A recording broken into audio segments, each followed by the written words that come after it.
ኢትዮጵያ በኢንዱስትሪው ዘርፍ እምቅ አቅም ያላት ሀገር ስለመሆኗ ተደጋግሞ ይነሳል። ይህን ከግምት ውስጥ በማስገባት ባለፉት የለውጥ ዓመታት ኢትዮጵያ በሪፎርም ከቃኘቻቸው ዘርፎች ውስጥ አንዱ የኢንዱስትሪ ልማት ነው። በሪፎርማችን ያየነው ኢንዱስትሪ ነው። ኢንዱስትሪ በየቀኑ ዓለምን እየለወጡ ካሉ ሴክተሮች አንዱ ነው። በከፍተኛ ደረጃ ስራ አጥነትን የሚቀርፍ ከፍተኛ የውጭ ምንዛሪ የሚያስገኝ በሀገራት ሁለንተናዊ ለውጥ ውስጥ አይተኬ ሚና የሚጫወት ሴክተር ነው። ይህንን ሴክተር በበቂ ደረጃ ለመጠቀም ባለፉት 4-5 ዓመታት 12 የሚጠጉ ኢንዱስትሪያል ፓርኮች በመንግስት ተሰርተዋል። 3 አግሮ ኢንዱስትሪ ፓርክ ተሰርቶ ስራ ጀምሯል።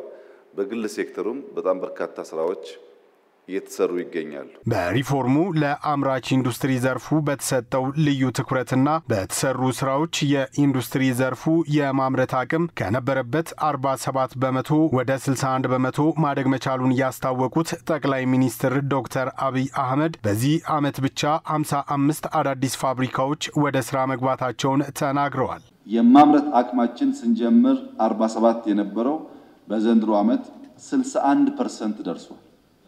በጣም ትልቅ ምርታ ነው። አሁንም ማደግ አለበት። ከነበርንበት አንፃር ግን ያሉ ኢንዱስትሪዎቻችን 61% የማምረት አቅማቸው ተሻሽሏል።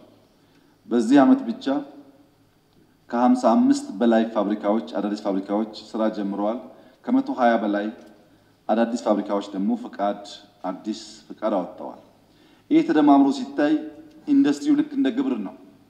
በዚህ ዓመት የተቀመጠለትን ግብ እንደሚያሳካ ሙሉ እምነት አለ።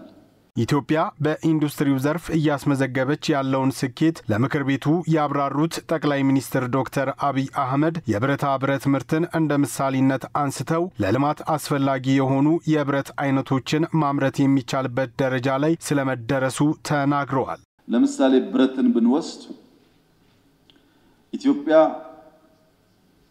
በፎርወርድ ሊንኬጅ ወይም ወደ ኢንድ በመጠቀም ደረጃ ባሉ የብረት ስራዎች ብረት ስክራፕ አቅልጦ ለኢትዮጵያ ልማቶች የሚያስፈልገውን የብረት አይነት በማምረት ደረጃ 100% በሚባል ደረጃ አቅም ፈጥራለች። በብረት ሴክተር ኢትዮጵያ ያላት ችግር አሁን በአልቲሜት ጥሬው እሱን ጨምቆ ለብረት ግብአት ማድረግ ብቻ ነው። ከተለያየ ሀገር ስክራፕ ማግኘት ከቻል ያንን ጨፍልቀን ለልማት የሚውሉ ብረቶችን ማምረት የሚያስችል አቅም ኢትዮጵያ ፈጥራለች።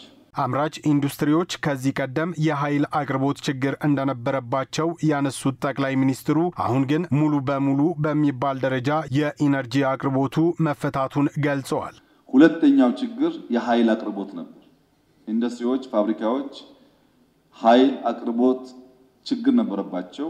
ይህን ለመፍታት በእያንዳንዱ ፋብሪካና በእያንዳንዱ በኢንዱስትሪ ስር ባሉ ሴክተሮች በተደረገ ጥናት 100% በሚባል ደረጃ የኢነርጂ አቅርቦት ችግር ተቀርፎላቸዋል። በዚህ ዓመት ለኢንዱስትሪ ሴክተር ብቻ የቀረበው ኢነርጂ ከ50% በላይ ከአምናው ጨምሯል። ኢትዮጵያ በምግብ ማቀነባበሪያ በጨርቃ ጨርቅና በተለያዩ ዘርፎች እየሰራች ያለውን ስራ ከኢንዱስትሪው ዘርፍ ተጠቃሚ እንደሚያደርጋት በማብራሪያቸው ገልጸዋል።